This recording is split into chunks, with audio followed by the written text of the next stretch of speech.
Hello everyone, this is the Captain Swan podcast number 45. I'm Serena, Savior out on Tumblr, and let's go to the introductions. Hi, I'm Lisa, and I'm You Brought Me Home.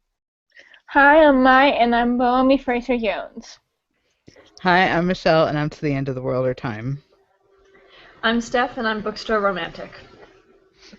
Okay, so let's start with the questions since we don't have very many this week.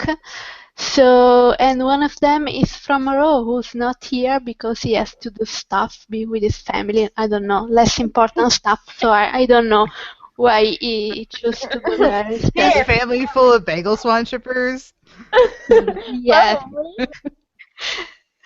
So his question is, he wants to get your thoughts on Blackbeard being apparently resurrected, and you think he might be showing up in 4B? Yes. Yes. I love Blackbeard. He's so much fun. Yes, Blackbeard needs. Yes. I need him. Anytime we can have him. Twin interference. Or I need a trip to fetch the Jolly Roger. Definitely. I mean, I need the scene where Killian trades the Jolly Roger to Blackbeard. Yes. I need that so much. From the way Adam and Eddie put it, I don't think that the reference we got in this past episode is all. I think we're going to get in 4B more. We're actually going to see. I think they're going to give us that flashback.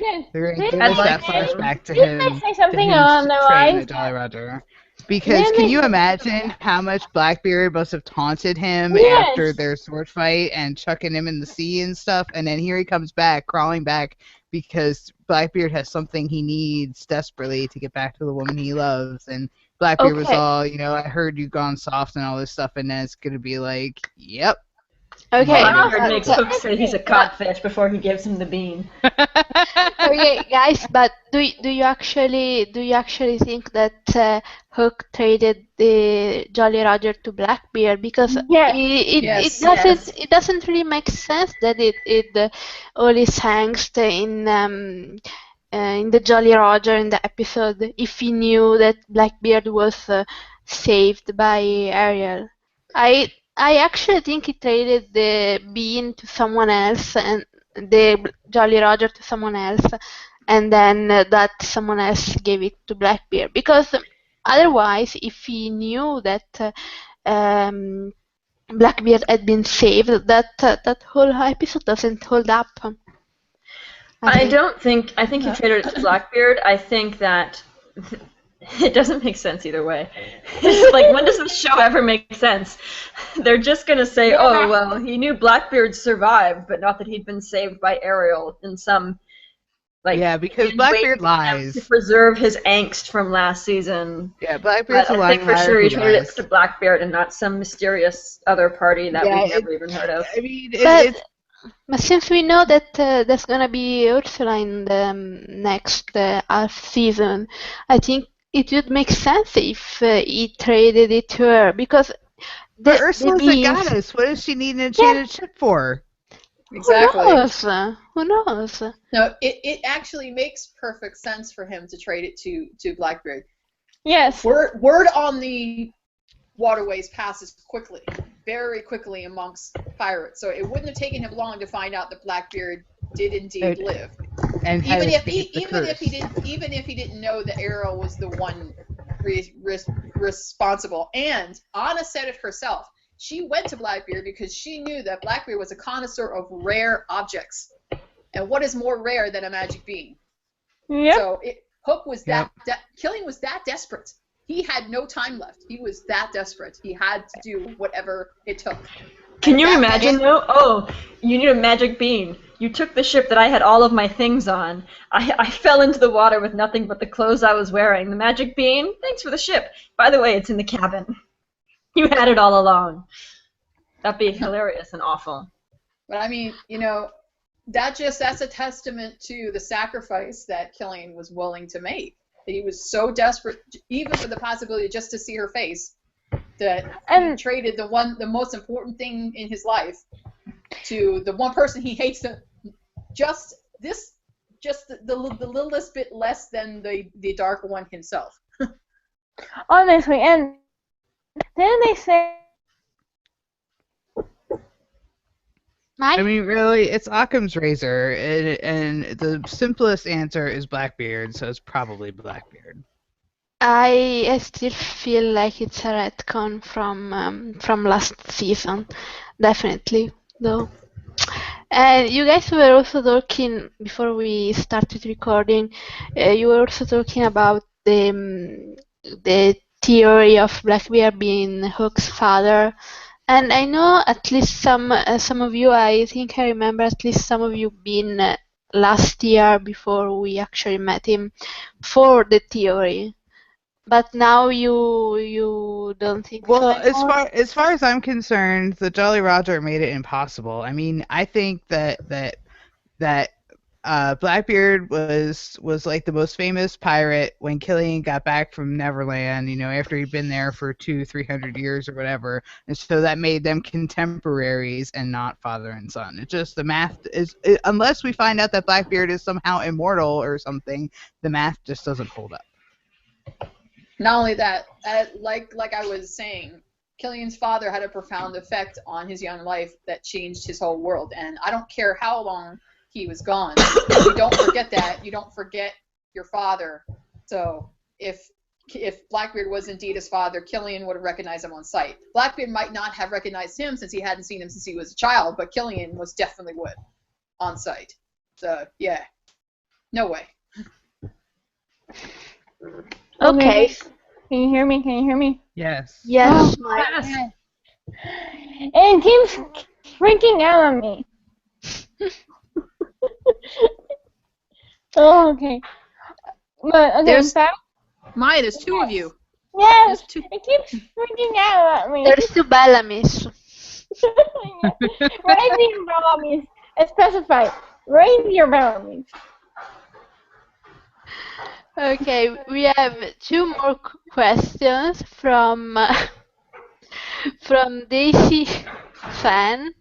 What do you think of all the posts you are seeing on Facebook, Tumblr, and Twitter of worried Captain Swan saying if Hook dies, we riot?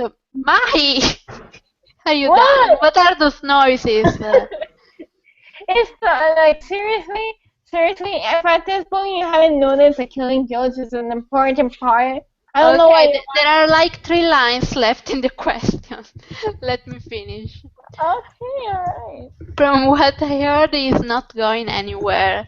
It's caused by anti-Hook and Swan Queen shippers trying to plant a seed of doubt in our minds. I heard we are getting a backstory and he's seen in the behind-the-scenes pictures for episode 12. Also, just because he is not in a behind-the-scenes picture does not mean he is not on the show. This is the complete question, and now you can answer. Okay, people, stop freaking out. There's a thing called studio filming. It means we do not see everything that happens that is filmed. Something is filmed indoors, green screen and all. Yeah, we literally get a fraction of what actually appears on the screen when they film in Stevenson. So, and what we do get involves rehearsing and filming actual scenes that make it into the show. He's not dead or dying. That's what people need to remember, that fans that go there are not allowed to film or take pictures during actual filming. They can only do it during rehearsals or between takes. So what they're seeing isn't necessarily what's happening in the actual scenes. I mean, come on. We should have learned that from the whole New York hug bit when we all thought we were going to get a hug and it didn't happen. Yeah, but let's keep in mind about the second half of what our questioner was saying, that has been, I saw a Swan Queen shipper do it, and I don't know if SF shippers are doing it or not, but trying to spread a rumor about Colin's contract situation and some other fuckery. No way. It's like, no, you are an idiot. Sit down and shut up in your idiotness. There is no way that Colin would jeopardize what he has on this show for an unknown. What these people don't realize is, and Colin said this himself, before he got hired to do Once, he was this close to hanging it up for good.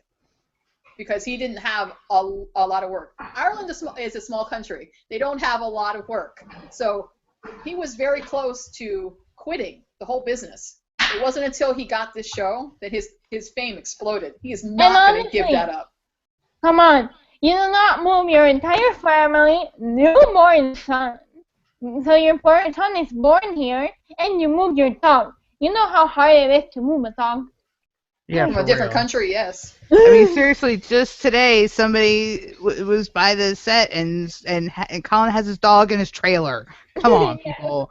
Let's all be real.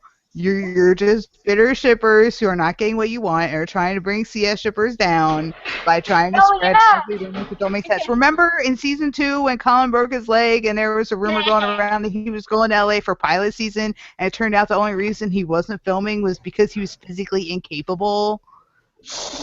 People should not be allowed to ski when they should be doing other things. I don't understand this. It is not a good activity to do. No. Besides, I don't care if the Rockies are beautiful. It isn't the way that network TV works, is that when regulars are signed to their contracts that it's like 6 years period, and then once they get to the 6th year, that's when they start to negotiate whether or not they're going to extend.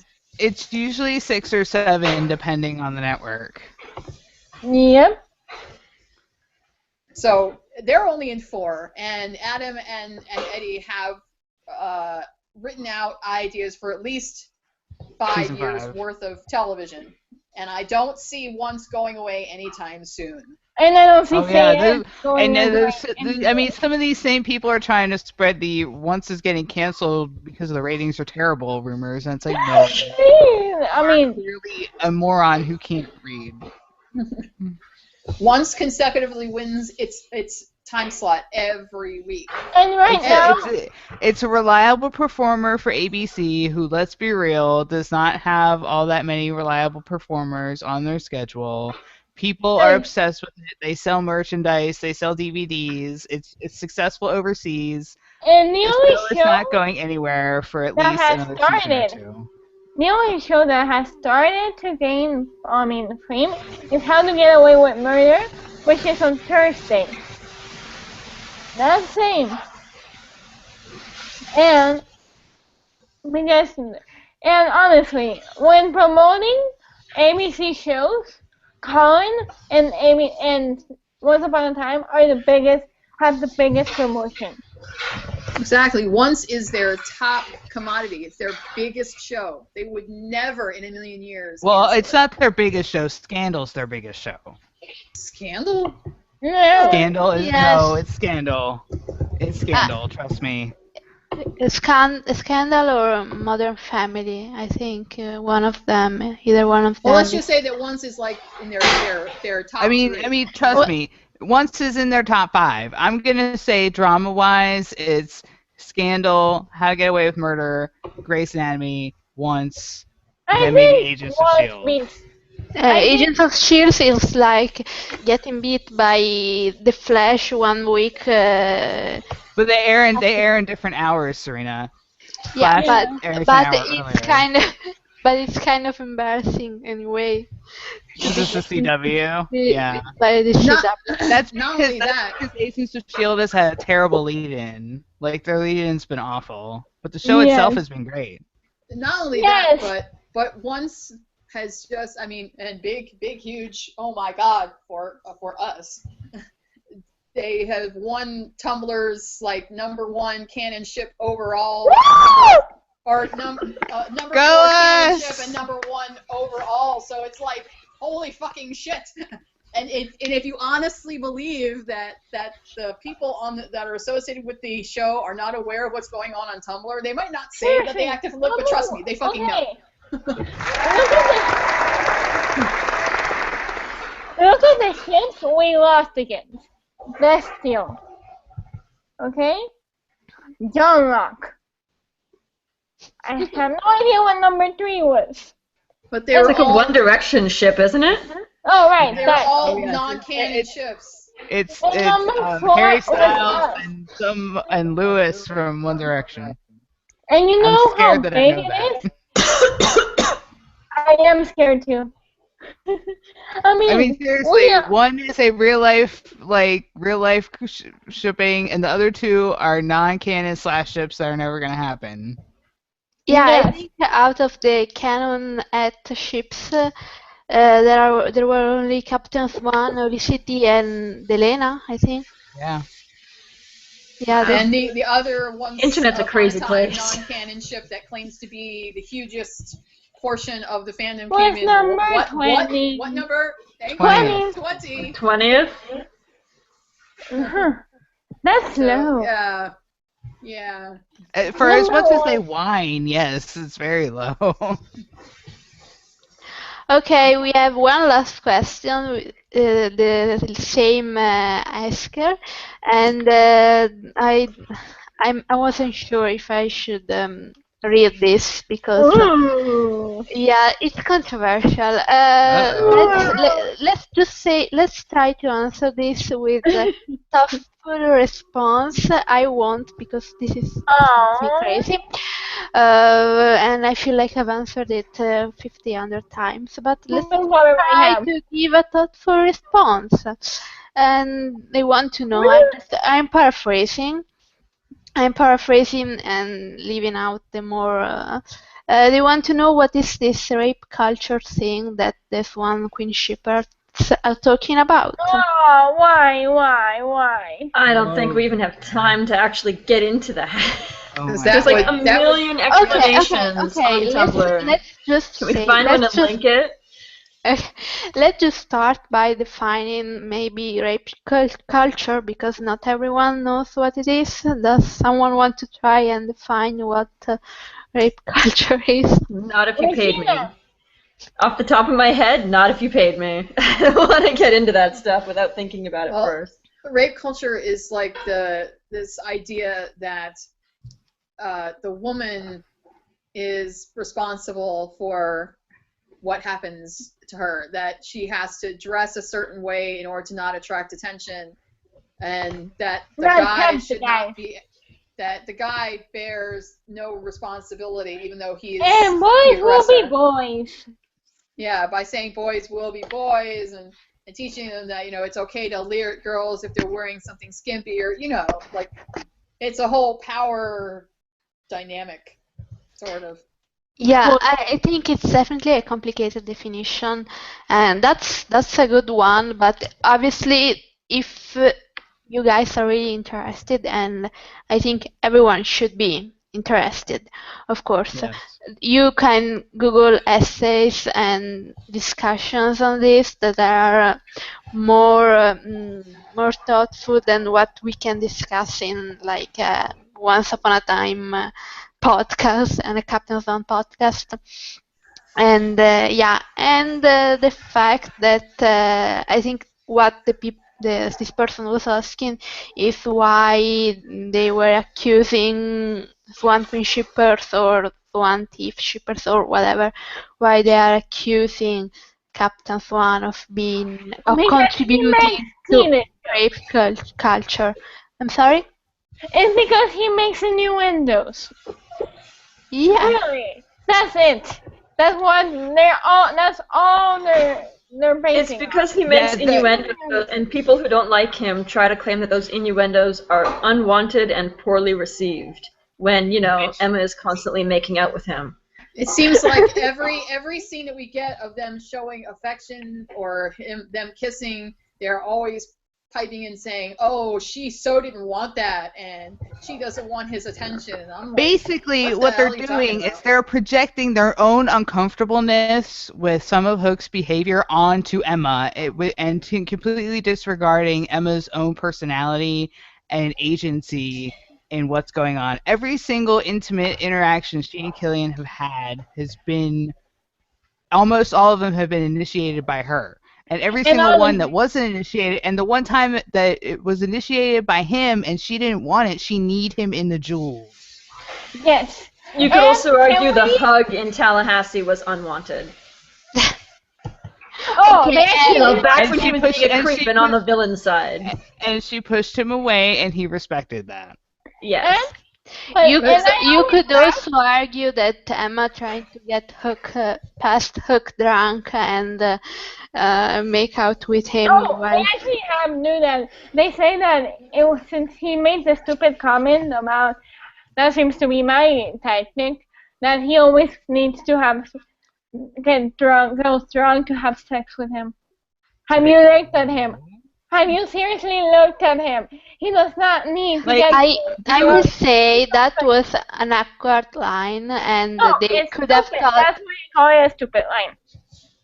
Sorry? The problem is that they totally overlook what Emma is doing herself right there. She's getting him drunk in order to lure him away so that the future Hook can go on to the ship. So she is using sexual wiles and alcohol, and yet they're completely ignoring this and focusing on one line. And it's a tactic that I'm 99% sure Emma has engaged in before while she was a bail bonds person. Especially since we saw her on a fake date in the pilot. Exactly. I mean, seriously, Emma Swan, the very first time we see her is, on a fake date, and then she's literally smashing the guy's face into the steering wheel. Trust me, if she did not want a guy to touch her, he would not be touching her because she would seriously, kick his ass. Honestly, and seriously, the fact that this comes from the only canon rapist, which is Regina, which I'm sorry, I don't care what you say. Forcibly kissing someone, stealing their heart, and saying, "Take him to my bedchamber," is rape. Yes, and not to mention Neil is a statutory rapist.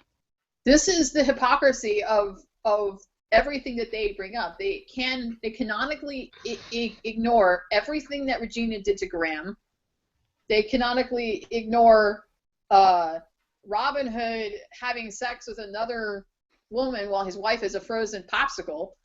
But yet, if Hook and Emma are having a little tiff and he reaches out to grab her arm because he wants to talk to her, he's abusing her. Oh my God. Look, if she didn't want him to touch her, trust me, she'd flatten his ass. When Graham walked out after her at Granny's and gave her that kiss and she didn't want it, she pushed him bodily away. So trust me, this woman will tell you if she doesn't want you touching her. And you know what? What else? That nobody seems to like. Everyone always calls the Regina thing, but Neil is technically he caused statutory rape. Yes. He was 20 in his late 20s. He was 23 17. or 24. 16? He had to be 16 or 17. Yeah. Early 17, late 16. I'm leaning towards late 16 when she met him. Yeah, me too. Especially after what we know. In Oregon, which is where Portland is, that is illegal. Because the age of consent in Oregon is 18. And they try to argue, well, they could have crossed state lines and gone to Washington, which, newsflash, that is a felony. That is a federal crime to take a minor across state lines for immoral purposes. And if it's illegal in Oregon, it's illegal in Washington.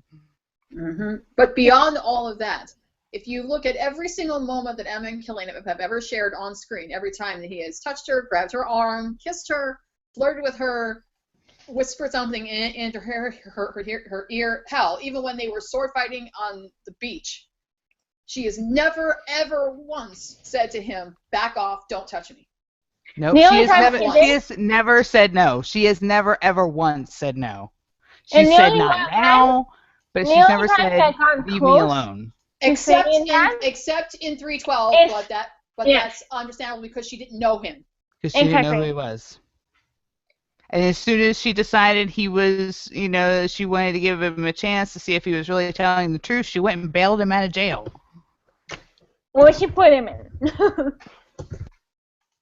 Like, seriously. And nobody respects her agency more than Killian Jones. Exactly. He's the one that told her father, "Hey, look, you might be her father, but she's a grown-ass person, and she can decide for herself apparently, that's the whole call, but who she wants to be with. So, you need to back off." Okay, so I think the conclusion to this discussion can be that every girl can decide for herself if she wants a boy or she doesn't want a boy. Emma Swan wants this particular boy, and Emma Swan going get this particular boy. Emma's gonna have sex with the particular boy. No spoilers. Yes. and Episode 11. Thank Oh you. my god, I boys, feel it. I boys feel it in who my bones.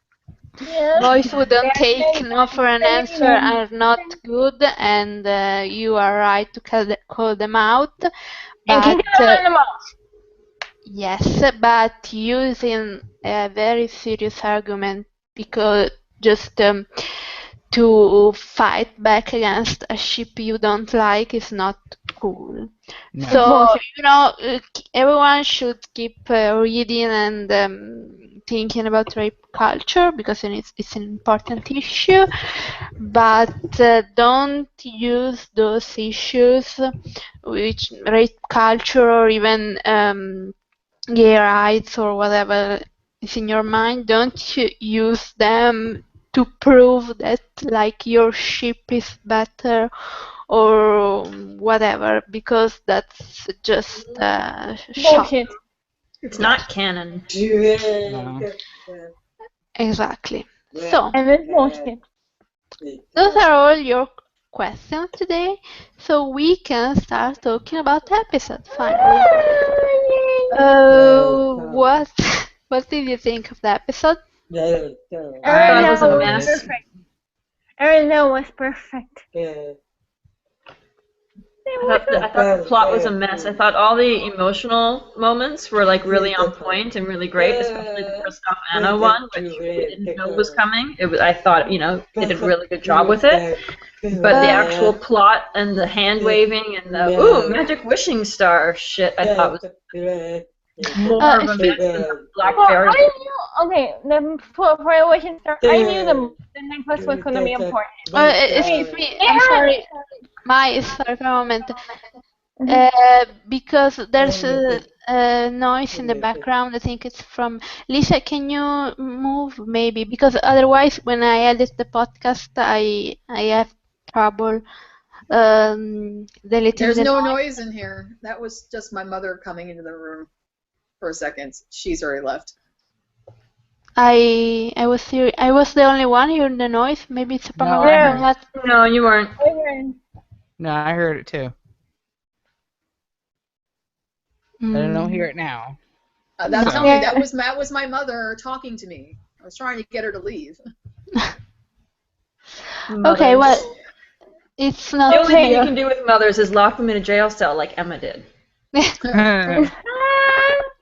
I have to agree with what Steph was saying, though. The stuff with Emma and her family and Killian and Rumple and like the Blackbeard stuff was really good, but there was some stuff that made it kind of fillery-ish and a bit contrived, like with the wishing star. I was like, well, that's really Okay. Really, the whole episode was filler because all they wanted to do was to do this moment before the curse hit. I mean, really, at the beginning of the episode, you have the Snow Queen standing there with her hands in the air going, okay, here's my curse. And then she's still standing there at the end of the episode with her hands in the air. Like, was she like that the whole time? It really took, like 8 hours or whatever for this curse to descend. There was when, so much dumb the dark stuff. curse, How did Elsa do the lift on her own? How did Emma do the lift on her own? How did Emma not realize that rocks are not the same shape as a snowflake necklace? Like, I mean, how did Regina get from the mayor's office to her vault? She teleport there? We should have seen her teleport. That would have been a lot better. And how? But she didn't do that when she went to go talk to Robin a couple episodes ago. She was like, I have to walk in my heels, and I'm like. And then when David tried to scale the ice wall and fell off because it cracked open, and the necklace was just conveniently there, even though Elsa lost it inside the ice cave, not outside.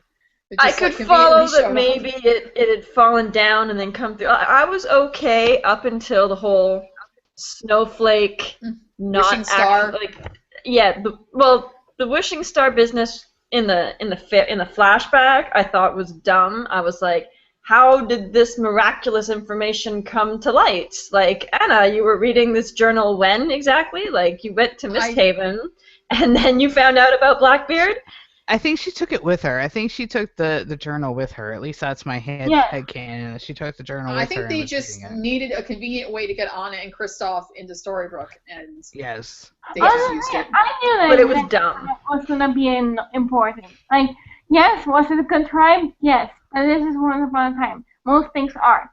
Yeah, frankly, for me, as long as the emotional moments hit the way they should, then I don't care about idiotic hand-waving plot stuff. I'm fine with the hand-waving, like, most of the time, but there was so much hand-waving that happened, like, I was just tired of it by the end of it. This whole 30-year Frozen and Arendelle thing, I spent too much time going, wait, what the fuck, why are you making a Jolly Roger reference? To be like, oh, now you dropped the 30-year thing. I was like, this makes no sense. And then they made it better, and then I was like, but I didn't need that reveal that way, like, it didn't, I don't know. Well, that's why initially when those promo photos came out of Kristoff and Anna and Blackbeard and stuff, I was like, why are they on a ship? Why is Blackbeard there? This has to be like from before the curse, because otherwise it don't make no sense.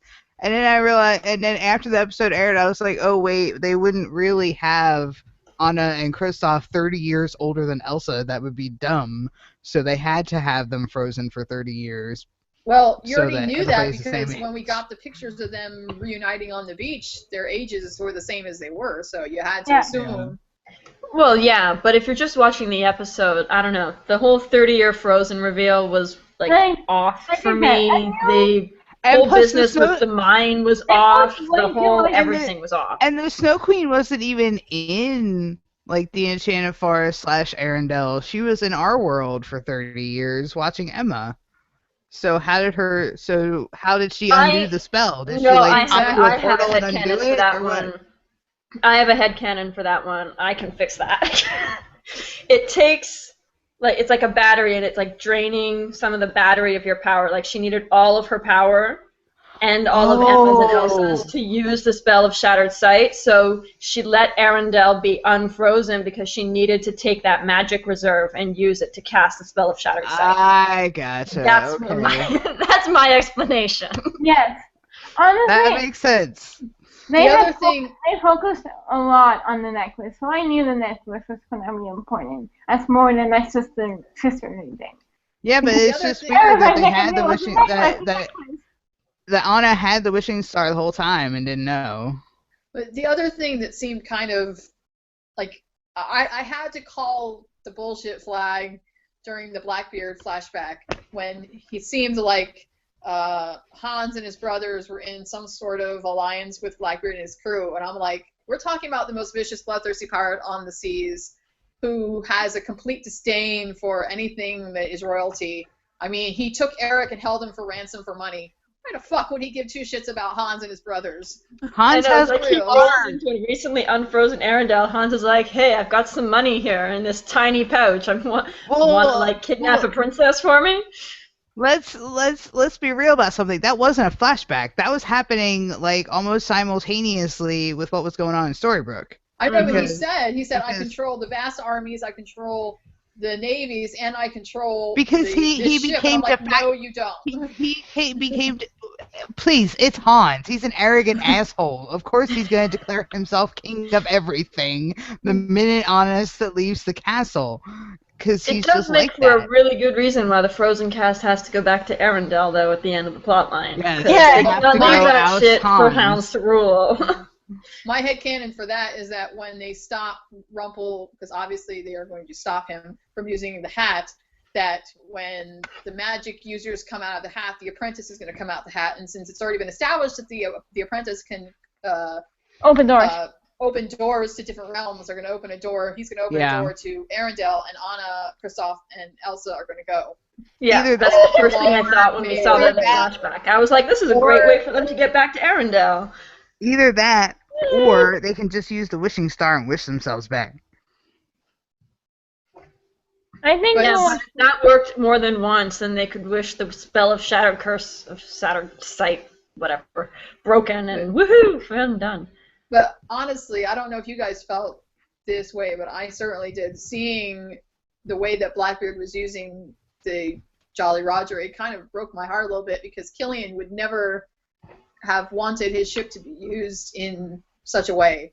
It kind of kicks Liam's memory in the teeth, you know. Well, okay, let's be fair for a second. We don't know how Pirate Hook really would react to something like that, because we've never seen him as a pirate. Yeah, but I've always had this impression that he's not like the other pirates, that he's a man of honor. There's things that he would do, but there's also lines that he would not cross. And doing that, throwing 2 innocent people into a trunk so they could drown, I don't see him capable of that. Until we get more background to him as for him as a pirate, I can't make that call. Yeah, I agree. I think what Hook did in after Mila's death is really not something we can say that was something that a man of honor would do. I mean, I think he crossed all the lines that were to cross. Meant to be crossed. Well, not all of them. I mean, he did take Aurora's heart, but then he got it back. Okay, yeah, but that was already after he had met Emma. I meant after Mila's death. Right. Yeah. After Mila pre-Emma. I mean, let's be honest. There's the reason why Killian punched his past self in the face. Yeah. And I really think that 4B is going to be the chance that they show us some of what he was like then, like how bad it got. Yeah. Because I really want a Mila flashback though. we're It'd not be getting so. one. I want one. Don't get your hopes up. We're not getting one. I'm just I grateful to don't see have how hope, much. I just want one. I'm just grateful Well, to I see want how one much. too, but then there's going to be more people who are going to come out and hate on her, and that's just going to make me crazy. I'm just grateful to see how much she's changed now. I mean, I didn't think that I could hate Rumpel more than I already do for what he's done, and yet in this episode he hits a new low. Oh, I very didn't think he much. was capable. And then was defending him. Like, seriously, are you watching the same show as us? There's no way that you could defend that. He's No. willing to let this whole town be destroyed. He doesn't even give a shit. Yep. Nope. And he honestly believes in some deluded part of his mind that Belle and Henry are going to leave with him and let that town be destroyed, that he's going to leave his mothers and his family behind. He's crazy. No. Yeah, but It's just as crazy as the Snow Queen thinking, oh, I'm going to cast this spell, everyone's going to kill each other, and then Emma and Elsa will love me and we'll be happy sisters together. Exactly. No, that's not going to happen. Villains are not rational. The thing that The exact same thing Rumpel tried to do with Bay. He tried to keep Bay and his power, and Bay was like, fuck that, I'm out of here. the thing That's that why- makes Now he's going to lose Belle, too.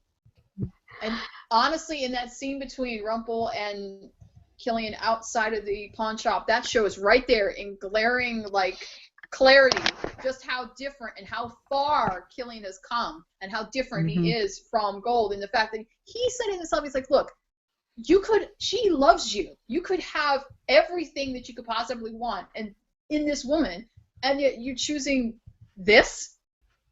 It's like he cannot fathom why you would choose power over love. And if that doesn't make people see how incredible of a person that Killian Jones is, then I don't know what to But say. honestly, it's not a surprise because Killian's never cared about power. I mean, he could have continued to serve his asshole king and gone up through the ranks and stuff and probably become like an admiral or something. But he didn't because he was like, fuck that, you killed my brother. So power has never been something Killian's wanted. He also could have taken Emma and gotten the hell out of Neverland, and he didn't. Exactly. I can't, I mean, seeing Killian's face when he was hiding in the back of Granny's about to get the fairies, I was just... No, even worse was his talk face when he was ducking behind the counter and Emma's there blaming the Snow Queen. Like, oh my god. You could see that little tear just about trying to escape from And he closed his eyes before it could, and I was that like, right there just wanted me to like consign Hey. Rumpel in the deepest pits of hell. Rumpelstein of fire. Can we talk about the cinematography in that scene? And I'm actually, considering I took a major in that and a degree in that, I actually can't talk about Are that. you gonna talk about the fact that his face starts in the dark and he turns it towards the light? Because we need to talk about that. Okay. Yes, I was going to talk about that. It's like, hello, symbolism. Nice to see you. Yes, that was exactly what she was going to talk about. Thank you very much, Michelle. You ruined everything. Seriously, come on. Can you see I have precious minutes before Google Plus kicks me out again. Well, say it. Okay, I was going to say that lighting choices are not to be taken lightly. All that scene was kind of weirdly colored, and most of it is done post-production for lighting and coloring and color balance and all that. It's a really mess, but come on, it's done completely on purpose. And his face is half dark, half light. But not just that. And like Michelle said, it goes towards the light. But when he closes his eyes, like he moves his head as he closes his eyes, like it's a symbolism that he cannot see the light in him. He can only see the dark, because when his face is half dark, his eyes are open, and as soon as he closes them, he moves towards the light, and because he wants to be good. He's unconsciously he can't see it in himself. a good person. So the back half of the season is going to be about him seeing the good in himself, and Emma's going to help with that. Yay. And believing he's a hero, because it's one thing to tell him he's a hero, it's another for him to believe it. And if you want a full minute on this, I wrote it. It's in my book. That's the exact same struggle that Emma's had this half of the season, Yes. She has magic, but believing in herself with it and accepting it has been something else. And she's gotten to that point. And now that she's gotten to that point, she can help him with his problem. Yes. But, the most heartbreaking thing of this whole episode, when they were back at the station, and yes, it broke my heart that she had to lock her parents in the cells, but the thing was, they had confidence in her and her magic and the fact that she was the savior and that she's Emma, that they would save her, that she would save them. And Emma has, I think, sort of, hopefully, this confidence that at the end of the day, that she's going to save them. But when Killian comes to see her and gives her that kiss, she doesn't know this, but the audience knows it. That in his mind, he believes there is no hope, that this is the last moment he will ever see her. And that make that scene just so heartbreaking, because he thinks that that's it. And I know we were all hoping he would say, I love you, but I wasn't. I'm glad that he didn't, because I wouldn't want him to have to say it like that. There's no way in hell he was going to say it, because that's the last thing Mila said to him, and he's had to live with that for 300 years. There's no way, thinking he was going to die, that he would burden Emma with that just before he walks to his death. That was never going to happen. They're saying that's a mid-season finale level moment, people. Exactly. I love the way that Emma crumpled right before she kissed him, because she was all like, I'm not a tearful goodbye kiss person, and then she literally crumpled for a second before going, maybe just this once. Steph, it started even before that. I mean, when she's I know, she was crumpling before, but there was that one point in between where it was like, ugh. When she hands baby Neil off to Elsa, she's like, Elsa, can you take my brother? And just the way Jen said that, she was starting to lose it, and then she tries to be angry at him, goes, why are you here? And then she can't even be angry, because she's just happy to see him before they have to get separated and do the thing. And I'm just like, it's a testament to the level of what she feels for this man. She might not openly acknowledge it yet, but the fact is, when she was locking her parents in the cells, she was upset, but it wasn't until she had to face Killian that she broke.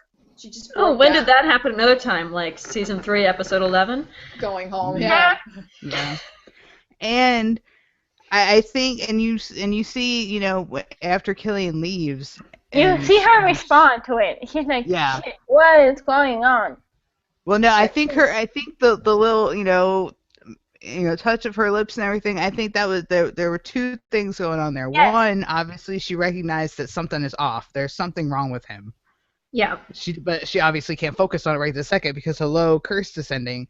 Yeah. And two, maybe not like consciously, but I think we're supposed to have that. I mean, we know the kiss in Neverland when Killian's touching his mouth afterwards. That's him going, holy shit, I'm so far down the rabbit hole. I am completely fucked. This is her Neverland moment. This was Emma's, her Neverland moment. Her like, oh my god, I'm in love with him. But she doesn't have time to focus. Because there's a fucking curse coming. But no, I think it was more. I think it was more something is wrong here, and that the more direct parallel to her "holy shit, I'm fucked" Neverland moment was after the date. Maybe, but I'm gonna tell you this: when episode 10 airs on Sunday, I know we were all like, everybody's happy, the curse is broken, they're all hugging and shit. Where's Killian? She's gonna go, and it's gonna be a cliffhanger, and we're not. Well, we are going to know, but we're not going to know. I don't want to say I'm almost certain, but I highly suspect that the cliffhanger from 410 is going to be Rumpel getting ready to do that spell. Yeah, exactly. This is my theory. And everybody finding out that Rumpel's been up to some badass shit. This is my theory. There's promo pictures with Ingrid holding what appears to be a letter, and theory would suggest it's a letter from the bottle. So I'm guessing that Gerda was expressing her guilt over having trapped Ingrid in the urn, and realizing now because of what happened with Elsa that she was sorry that she ever did that to her, and maybe that will make Ingrid stop. Yeah. Is that really okay? Wait a minute. Wait. Is that really the thing you scribble when you're about to die? I mean, you're about to drown. Let's see. I don't know, but I had the feeling that Ingrid is going to be the one who tells Emma about the Rumpelstiltskin shit, since the Sorcerer's Apprentice was all like, oh, maybe you'll surprise us or something. Then, honestly, I think it's going to come through in the end. She's crazy, and she's got to die or something, but she's going to the way I see it, the scenes where everybody's out in the middle of the street and they're hugging and kissing and whatever, and they're all happy because the curse is gone and there's like fake snow everywhere and shit. I think it's going to parallel what happened at the end of 322, or when she runs into to Granny's and she hugs her parents and she's talking to them, but she feels like there's something missing and she turns around because she wants to know where Killian is. I think this is going to be the same thing. She's going to be happy and hugging and all that stuff, but then she's going to look around and go, where's Killian? Because if he knew that the curse was broken, he would immediately have gone searching for her. So why is he not here? And let's not forget, I mean, we've got a couple candidates for Emma to find out about the Killian Hart situation. Belle, Henry, and the Snow Queen.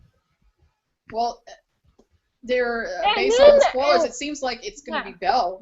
I hope it's Belle. I need it to be Belle. I need it to be Belle.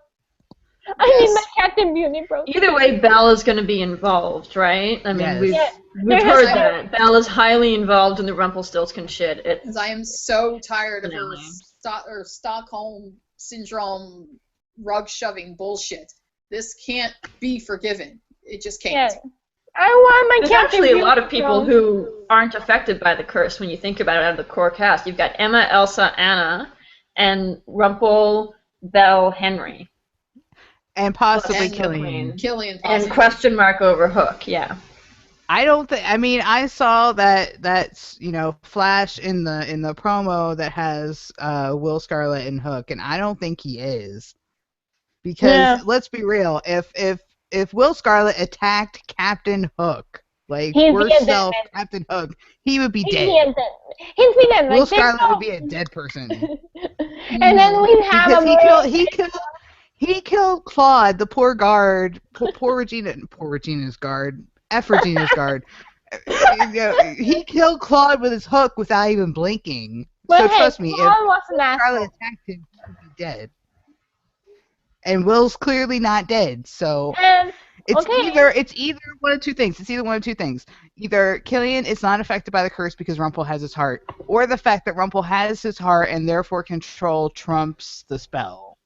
It's possible. Yeah, like he's got other priorities at the moment, so I'm just going to shove you into a wall kind of thing. It looks to me like he goes to the mayor's office because Rumpel has sent him there to get Henry. So they yeah, all that's get what I together. said. And because Will Scarlet wants to, I guess, pay him back for that punch in the face, he probably follows him there to punch him in the face, but Killian doesn't actually touch him. He just kind of shoves him out the way. Yeah.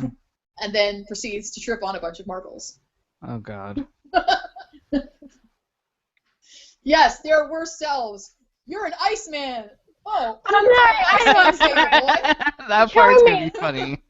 Charming, Iceman okay? stable boy. Long live Charming. I mean, Mary Margaret's worst self is talking about not regretting killing Cora, which yes, thank you. And he's being all fish, and Charming's worst self is calling someone Iceman. Well, I think the way Ginny was talking in a TV Line interview, I think that the Snow and Charming were selves. Like, we're gonna find out like the little things they do that annoy each other, but they've never actually said anything. And I think it's really it's really dumb that they're gonna go back to, oh, you hit me in the head when we met or whatever, because they could talk about real stuff. Like, Charming could just point out to Snow that if she had killed Regina when she had the chance, they may have gotten to raise their daughter, for example. maybe we don't know. I don't think so. That's gonna point Regina in the bad light, and we don't want that. That's why we're getting her in her emo queen clothes, so that people know that emo queen and Regina are different people. Mm-hmm. And they are also apparently not going to have Robin in the next episode because, of course, you can see how bold and audacious Regina really is. And they can find out that he murdered his wife. No, I think he knows because he's just that. I keep seeing this thing on Tumblr where supposedly she sends him across the town line to make him forget about her or something. No. Lana said there's a printed TV Guide interview where Lana says that in the finale, Robin's got to make a choice: go with Marion to save her life in the Enchanted Forest, or stay in Storybrooke with Regina. And finally, after a season of being a douche, he makes the right choice, and we can finally get rid of him. Oh, but you know he's coming back, Serena. They're not gonna rob Regina of her outlaw for long. I think they are. I mean, maybe I'm too afraid. They're not going to deprive her of her badly earned, not at all earned happy ending, which is a shit. I think they don't want to give him to her right now, because then she wouldn't have to whine about Operation Mongoose or whatever. But that's why Sean's got a few weeks to go film a movie and then come back. I mean, his agent or whatever made it very clear that he's still on the show. Let's be honest. Okay, but here. he can't say that it's not. Michael Raymond James was saying he was on the show until the day before Quiet Minds aired. Yeah, but that was because they didn't want to reveal that he was dying, because it was such a big deal within the fandom. It's obviously a contrived setup for him to be going back to the Enchanted Forest to give Sean the time that he needed to film that movie. No. I think he was going back anyway. If they wanted Robin there, they would have. I heard my made him a regular like they did with Megan. Yeah. Exactly, like they did it with Will Scarlet or whatever. They would have made him a regular in May, and he would have accepted because he doesn't have a career otherwise. So I'm sorry. It's true. So he's doing the movie because Once doesn't want him. If Once wanted him, he would have chosen it over this random movie that no one will see. We already know that he's coming back, though. Tell us They've how you already really said They- that he will be back. They say everyone is. I mean, I think he will be back, but I don't. I don't think he will be back during the season. I think maybe in the finale or even the series Yeah. finale of the season finale. Well, Because we know. this is Okay, wait. We know we're going to at least see him in some of the Will Scarlet flashbacks because they're doing Will Scarlet stuff and his history with Robin Hood, and you can't do Will Scarlet's history with Robin Hood without Robin Hood. So okay. Yeah, clearly, he's I going to at meant. the very I least be in meant. the flashbacks. Yeah, I meant in real time, like in the present. That's gonna And happen. Don't forget, before the season even started, like at the end of last season, Sean and Lana were saying, don't worry, don't give up. It's it's okay, gonna but take him some time, but it's gonna happen. So okay, just Sean and Lana don't really know anything, but I'm not saying that they're not gonna end up together like at the end of the show. I just meant that the writers don't want them to be together during the show because they don't want to write them together because they want Regina to be sad, but because they just love to have her be a victim. If she has her son and she has her true love, what could she whine about? What could she blame I other know. people for? So she can't have Yes. him. I know, because all of the true love couples have suffered this separation issue. Rumple and Belle, Snow and Captain Swan, they've all gone through it. And this is Outlaw Queen's time to go through that. And it's also a chance for Regina to hopefully realize that she can't force herself to have a happy ending. She can't have it. We thought that after 3B. Yeah. I really don't have any more hope. Well, she can't have freaking her happy ending just thrown to her. She can't force it back to her by asking whoever wrote the book to change it. She has to. Clearly that's what she's gonna do the moment Robin Hood steps through that little door portal thing. Asking in quotation marks. Yeah, more like hold him up, hold the poor guy up, by some magic vines or something until he gives her what she wants. What disturbs me is that Henry is all for this, and I'm like, what? Who are you? Well, I think he's still under the impression that Regina's going to ask nicely. Can we talk about a guy who's not a douche and who is absolutely flawless? Yes, because the fact that their first reactions. First of all, I'm so happy we got Kristoff and Charming and Charming and Anna. Like, thank God. If they hadn't given us any of that, I would have been so upset. But also his unbearable need to get in the last word with Hans, even in life or death situations, is always hilarious. And Hans's face is like, seriously, you're marrying this guy? Seriously? He did the same thing back when he was like, well, technically she wouldn't be a widow. We're not married yet. And it's like, dude, the guy's got a sword to your neck. This dude called Death a Place. I stand by my assessment that Hans is like the Enchanted Forest version of George Bush. He's a complete moron. Yes. Honestly, and come on, and his little. Yes, we're all really happy to be reunited. We're also really cold. But on a more serious note, can we just talk about how awesome Anna and Kristoff were in the trunk? The trunk was perfect. That whole scene, I was just like, I am so sweet. I am so sad that we can't keep you guys, but I recognize that they need to send you back to Arendelle for Frozen 2. And I will be so stoked to see you guys get married because you are adorable. It just it warmed my heart that he told her flat out. He's like, no, you are not allowed to marry me until we get out of here. Period. Like, oh, that is and then we talk about how the normally completely optimist Anna, who hadn't given up hope with the whole Frozen movie and with the parents and all alone, gave up hope in this moment, and he was her hope. Yep. He was the optimist. He was like, no, we're gonna get out of this. We're gonna get out of this. Yes, we're gonna do it. And what other couple in Onestons does that remind you of? Anybody? Of course, it's Captain Swan.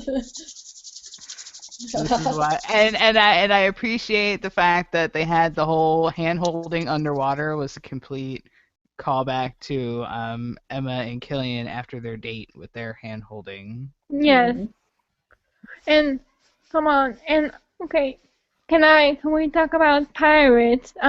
Are better than wizards. Pirates are better than wizards. Pirates are better than wizards. Anna Okay, is that a was genius.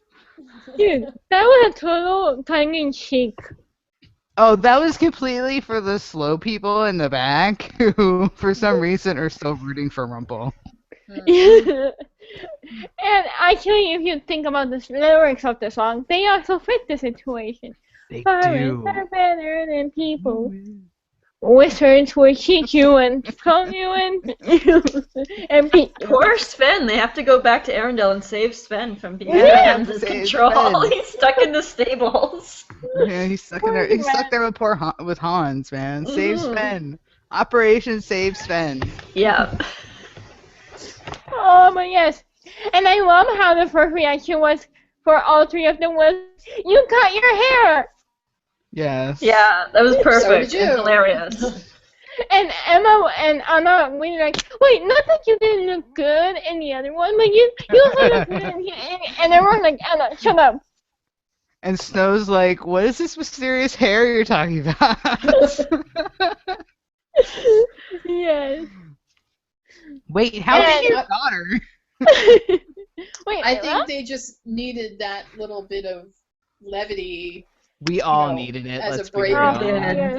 Nice Yeah. little breakup from that scene. It was to offset Really? the immense amount of angst and drama that was going on. Right, I'm sorry. I'm going to say something really bitchy right now. Lana should take some verbal cues from Georgina, Scott, and Elizabeth on how to portray angst. Oh. Ooh. It's subdued, but it's powerful. Not the whole Regina always does. Yes, I said I was going to say something bitchy.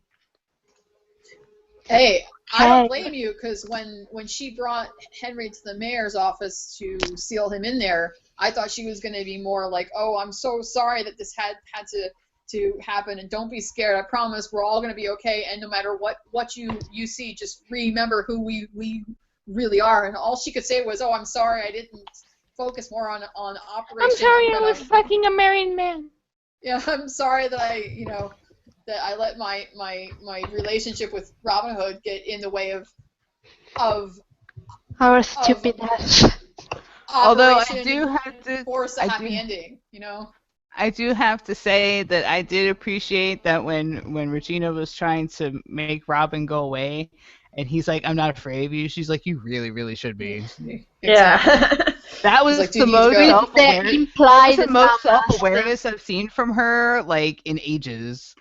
I like how everybody said they were going to tie themselves to something and nobody did. Like Robin was like, "Oh, I'm going to tie myself to a tree." We did not see him tying himself to a tree. We did not see Hook chaining himself to the docks. They're all like, "Well, I'll go to the docks and I'll go to the Hook tree. kept I'm not going to chaining actually himself tie up to the myself desk. to It's it." not as aesthetically pleasing, Stephanie. Well, I'm sorry. If you're going to say you're going to do something, follow through. At least in Robin Hood's case, he doesn't have the hard excuse. Himself to the desk. He's a man of his word, okay? The funny thing is that, in the preview, she's banging on the doors going, "I'm sealed in my own vault." I'm like, Regina, you're the one that put up the seal. You can take it down. Hello? Come on. Well, Common clearly sense she here. will because she's gonna get out. Yes, and then she's going to Well, lick a sword. Emma goes to the vault, so Emma might be the one to take it down. You'd think if Regina was trying to keep herself in, she'd put up a seal she couldn't break out of that easily. Yeah, that's true. So it's probably going to be Emma because they've said that Emma goes to the vault and Regina throws fireballs at her. Oh God. Okay. So she And they gets want out. us to believe in this friendship. According to Ginny, she goes to the station and she confronts Snow. And Snow's like, "How about you put your money where your mouth is, instead of throwing fireballs, you pick up a damn sword." And that's Yeah. why we have Instead, the she picture of her decides to licking lick the it. sword. And okay, I'm sorry. That's the most disgusting shit ever. It's not sexy. Nor is it sanitary. No. I mean, I know. Mai? Uh-oh, we lost her again. But she's here. Now she's No, not. she's not. She's not. We haven't really got much about episode Hi. 10 beyond that. Yeah, Are Yes. you here? There you are. I hate Google Plus. I've lost count on how many times it kicked me out today. I count like, at least 10 times. Yeah. The only thing I'm 100% sure of right now is that by the time episode 11 is over, that we're going to close with a scene of them and his room at Granny's and the bangity bang is going down. Oh, thank I'm God. just Very really, devastating. I don't have a lot of interest in the next episode. I just want to get it done. I want the promo for episode 11. Yes. Since we've had the 2 I hour just want to get episode to 8, 11. all I want is the mid-season finale because the rest of the stuff is just fucking filler. And I'm tired of it.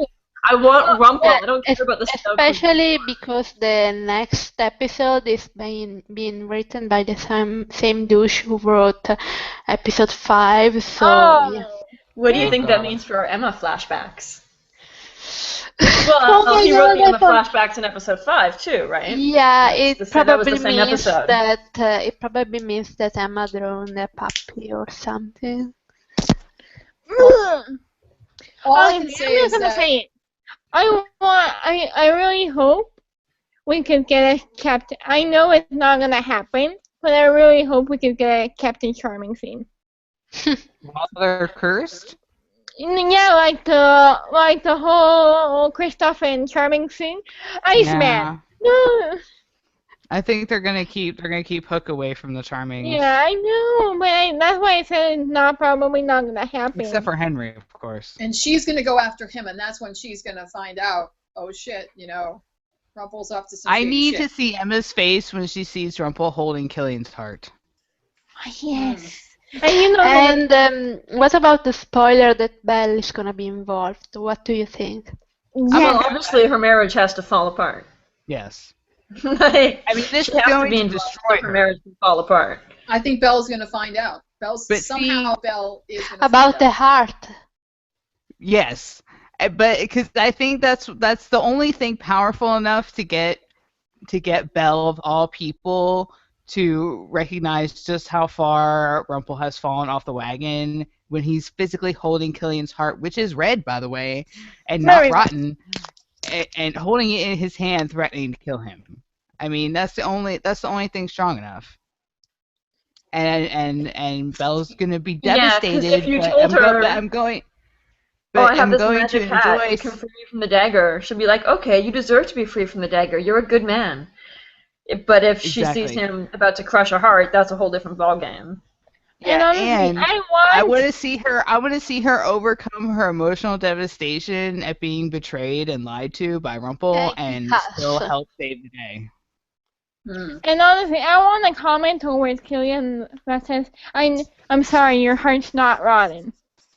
That would be nice, but I'm not getting my hopes up An too high. I apology. know, Yeah. let me hope, okay? I want that, but not because I think she should, but because the Rambellers will freak out. So I just want for Oh dear. I still say they should bring back Ruby and do Red Beauty. I'm just saying. What we can be sure of at this point is that between episode 11 and the other half of the season, that there's a major shift in Captain Swan and the relationship. Because Yeah, we're gonna end. Yeah, based On on a the high note. based On a on the sexy filming note. pictures that we got for episode 12 and whatever they've been And filming 13. this week, they have not been able to keep their hands off of each other since. Thanks. And apparently, according to these filming pictures, it looks like Emma's moving into her own place. I'm like, well, that was mighty damn quick, wasn't it? That has to Well, mean yeah, that because some they can't keep bang having the went down. sexy times in Killian's Granny. room at Granny's. I'm like, if she's moving out that quick, that means some bangity bang has already gone on.